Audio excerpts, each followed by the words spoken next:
Sam. Haven't seen Waverley Park buzz like this in a long time. Must be a pretty incredible feeling. Yeah, there's a lot of people here. We're the only Melbourne club playing this week, so all of you guys came out for this, and hopefully we can train well today and get ready for Friday night. How do you go about replacing Sam Frost? He's obviously been so important to you this year and a pretty devastating blow on the weekend. How do you replace him? You're a little bit torn. You obviously can't replace exactly Sam Frost. He's been so important for us, and he's had a fantastic season. And even the way he's handled the last few days, he's been in every meeting. He's going to the backline stuff. He's helping with the preview and helping with what works and perhaps doesn't against some of the Port Adelaide guys. So trying to replace everything about Sam Frost is not going to be done, but we obviously need to bring another player in, and we'll have a training today and match committee this afternoon and make a final call on that. Is that the wrong thoughts?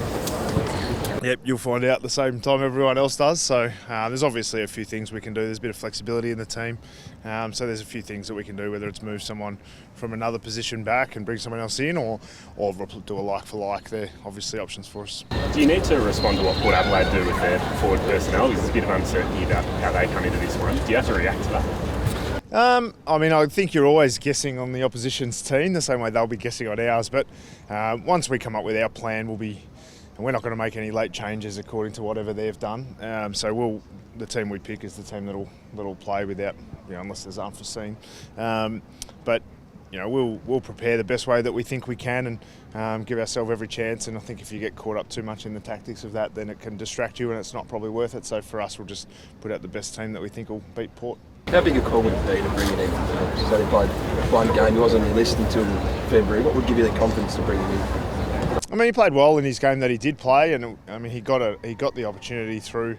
I think it was Scrim and Sis missed that game, and now an opportunity's come up again. So if that's the way we decide to go, then we'll have confidence that the system we use and the position that he's played and the form he's been in will give him every chance. But you'll find out more about that later. Have you spoken at all about last time you played Port at Adelaide Oval? Well, we spoke a lot about it over the journey. It was obviously one of those games that there was a lot of learning to be done. We didn't handle the situation well, and we were 11 points up with 40 seconds to go. So there's some confidence there that we're able to play the ground and play against them.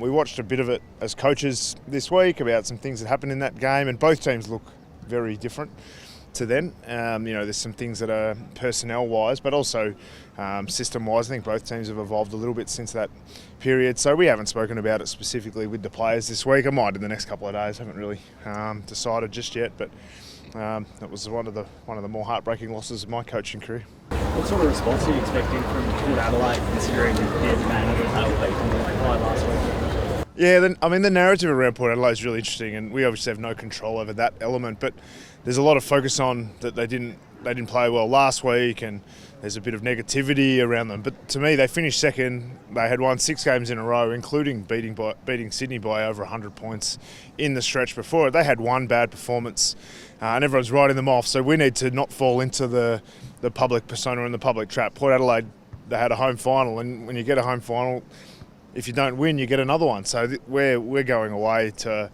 probably the most hostile environment in the competition. Certainly one of, if not the. It'll be as loud as the MCG last week, but instead of it being a neutral or 50-50 or 60-40 crowd, it's going to be 95-5. So we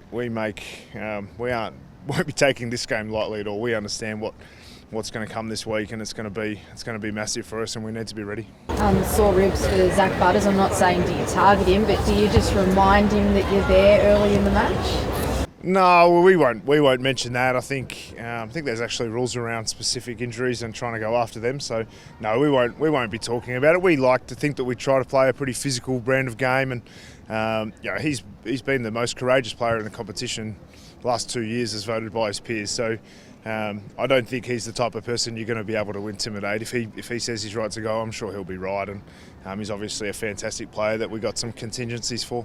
He was probably the key player who turned the game in round 10 with that last quarter. I think he had 17 disposals. Do you have a plan now to shut him down? He does look like he's getting off the chain. Yeah, they had some really key moments in that game. I think Jason Horne-Francis we had to go to at different stages. He's had close to 60 shots on goal this year, really predominantly as a midfielder. So I think they've got him. Connor Rosie's probably been a little bit forgotten, and he's as good. His form when he's at his best, is as good as anyone in the competition. So their midfield is formidable. I think Sweet's probably underrated in the way he's gone about it. Their whole midfield mix has been, perhaps not as on song last week, but before that, they went to Perth and won a game that didn't mean as much to them as it did to Fremantle, and Fremantle, I rate them really highly. So 2 weeks ago, and they're winning a game over there. So we look at two aspects of this game. One is the public narrative, which is underselling Port Adelaide significantly, but the side that I see when we scout them is pretty good, and obviously Butters is a significant part of that. 300 for Bruce this week. How do you celebrate him, and does that give you an extra leap? Yeah, I mean, Luke's been phenomenal. 300 games coming from the rookie list, and I always make jokes that he did his first time trial with a mouthguard in. That's how he came into the club. But I look at him with such pride now. I spent so much time with him in his first couple of years, and now to see the amount of time and effort that he puts into our younger players and how far they've come off the back of his learnings and education, I mean, he's a fantastic story, and for him to get to 300 games, you've got to tip your lid to him. Will that give us extra motivation for this game? I'm not really one that buys into. I think if you need extra motivation for a final, probably playing the wrong game. He's been the superstar, been becoming worse on the bench in recent weeks. Do you starting to start feeling that? Yeah, we aren't going to tell you just yet what the plan is for that. But I think the way we've used the sub this year has probably been a bit different. We've used it, as a bit of a coaching role, and he's been a phenomenal player for us when he's come on, but also on the bench he does add something. Sam, Luke Hodge was really strong. Is that an old school mentality? Do you have any issue with the social media content the last week? I mean, social media is a funny thing. As an example about social media, so our players, a lot of them, they don't have each other's phone numbers. So in my world, you send each other a text. Well, they don't do that. That's not how they communicate. They send it via Snapchat or TikTok or who knows what else they do. So I think that the way that the world operates in that realm is not my expertise, but Hodgie's obviously from my old school days where I heard his comments, and I know that he's just trying to spur on the Hawks as he goes for us this week. Do you hold any concerns though that it does motivate Port Adelaide a little bit, those comments?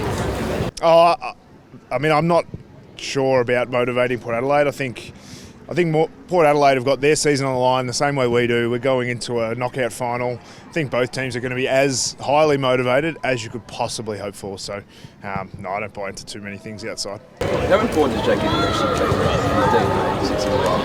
It feels like he's infectious energies all across the Oh, he's got the music. Yeah, I think our forward line and the energy that they've created, the vibrancy that they have in the front half of the ground has been really important for us. I think when the young guys are discussing with each other and they're getting into each other and they're pumping each other up, that creates a positivity around it that's pretty important. But how that manifests itself across the rest of the team or our whole fan network is not something that we planned for, but that we've enjoyed. Do you have a definition for Hawthorn? I leave it with the fans to continue to create it themselves and the club to continue to run with it. But it's been enjoyable to watch. They're booing because we had to turn the music off, so that's probably a bit of it. We'll just take one more, guys. How important was last Friday night for Josh Ward? I mean, it feels like he really bided his time at Brisbane and really sealed it. Almost a defining performance for him. Yeah, I think Josh Ward is he's a great story. There's a lot of players who we feel like have really improved this year without necessarily doing it at AFL level. And I think with Josh, he had to play a lot of VFL footy, and he really had to work on a few things in his game. He's got some great attributes, and he's been ready to play AFL and step into that role for a long period of time. But because of the durability of those bids, he's never really got the chance. And then last week he took it. And that gives us great confidence that the development programs that we have in place are working really well. But it's not just him, it was also Finn McGuinness and Harry Morrison. These guys have played a lot of VFL footy. And that gives me confidence for the Frosty replacement, that whoever takes that spot will have been in good form, will have played a lot of VFL footy, and there's a lot of evidence that says coming from that model you can still perform well in your first game in, and Josh is an example that we'll probably use for that selection this week, but wrap that he was able to take his chance on the weekend.